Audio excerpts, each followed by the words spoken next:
Armado ng search warrant, pinasok ng mga tauhan ng NBI Anti-Human Trafficking Division ang 1 hektaryang compound na ito sa Bambang, Maynila.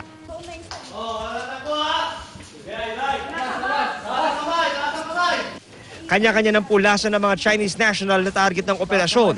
Ang dalawang ito nagtago pa sa loob ng mga kahon pero nakita rin. Nagpakilala namang Phil Chinese ang isang babaeng nasa loob din ng compound. Marunong mag-Filipino pero nang hinga ng papeles, wala siyang maipakita. Una po kasi sa lahat, dito po ako nag-aral, dito po ako wala po akong ginagawang masama. Trabahador lang po ako. Kinumpirma ng isang nasagip na maraming ang Chinese national na nagtatrabaho sa mahigit 20 warehouses sa loob ng compound pero hindi raw niya mga kakilala. Kilala namin sa mukha kasi syempre naglalakad sila sa compound. Pero hindi namin sila kilala at hindi namin sila nakakausap. Sinong sila? Yung mga Chinese na taga-China.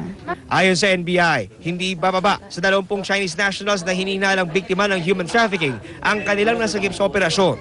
Kadalasan daw nire-recruit ang mga biktima mula sa mainland China at inaalok ng trabaho na may malaking sweldo. Pero pagdating sa Pilipinas, kinukuha na ang kanilang mga passport at pinagtatrabaho sa mga warehouse tulad nito.